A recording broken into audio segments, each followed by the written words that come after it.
дамба куруш керек да. Түйін буынуызы тәллап, бар жоғыз таяр қылып атты. Киреше булактар шалы менен болчу. 11 май күнү Карадария дарыясындагы суунун деңгээли көтөрүлгөн. Ал эми 13 майда суу эгин талаларын каптап кеткен. Анын көпчүлүк бөлүгү күрүч эккен талалар болгон.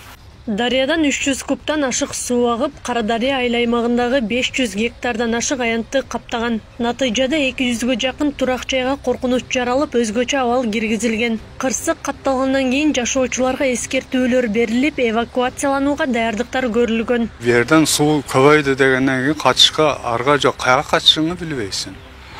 Жерде жашап, жерде коргон кылып отургандан кийин бир жака кача албайт экенсиң. Коркуп, сайды утуруп, сай жакындаган сайын түйін буынуызы тәллап, бар жоғыз таяр қылып атты, улууларды таяр қылып үйде жаттық.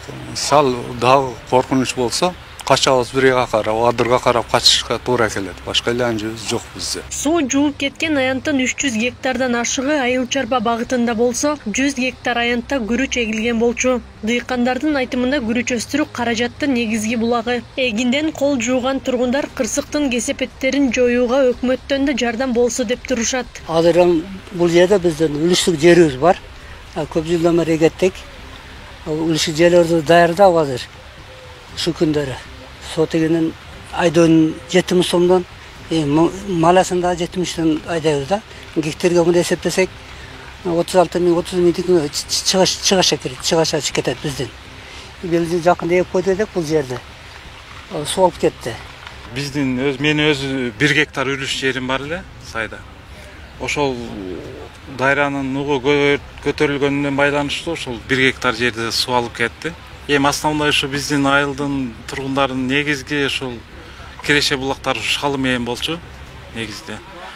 Болушунча суунун нугун бурганга аракет кылдык, кыйла тосуп калдык, ошондой болсо дагы көп адамдарга зыян келтирди. 11 майда Карадария айыл өкмөтүндөгү 20 дамбанын кичине бөлүгү бузулуп кеткен. Ал жер жергиликтүү бийлик тарабынан калыбына келтирилген. Бирок суунун көлөмү көбөйүп, суу ашып кеткен. Мындан улам кырсыктардын алдын алуу үчүн дамба куруу зарылдыгы күч экени белгиленди. Карадария айыл өкмөтүнө 2011 жылы ÖKM тарабынан 2 километр дамба куруу пландалып, бүгүнкү күндө анын 600 метри гана бүткөрүлгөн. 13 май күнү суунун деңгээли 250 кубта агып аткан учурдан 350гө көтөрүлүп кетип, ошол биздин курулган сел тосмолорубуз, жана суу тосмолорубуз курап айыл чарба багытындагы жерлердин ичине кирип кеткен да. Бул себеби дамба жок. Бизде ошол 20 дамбадан ылдый 11 километр аралыкта дамбабыз жок да. Ал эми бул маселени бүт чечиш үчүн дамба куруш керек да. Карадариядагы суунун деңгээли көтөрүлгөн күнү талаада иштеп жүргөн жаран суунун экинчи жээгинде калган. Жер айдап жүргөн тракторчу Базаркоргон районунун тургуну болгон. Ал суу көп келгендиктен экинчи жээгде калып, куткаруучулардын жардамында бир нече саатта куткарылган. Бирок суунун деңгээли андан көп болгонуна байланыштуу биздин тоскон тосмобуз майнап берген жок да. Андан сырткары мына өзүңөр көргөндөй суунун деңгээли бүгүн түшүп атат азыраак. Бирок мындан дагы кичине түшүш керек. Ошол түшкөн учурда техникаларды алып түшүп, суунун нугун буруу иштерин жүргүзөбүз.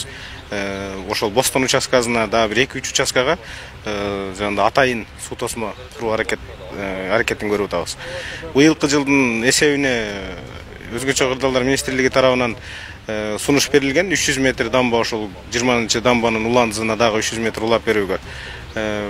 Пока ошол сунуш берилген бойдон турат. Карадария айыл аймагында бүгүнкү күндө 16 миңден ашуун калк жашайт. Алардын арасында күрүч эккендер басымдуу. Учурда дарыядагы суунун деңгээли азайганы менен коркунуч дагы деле бар.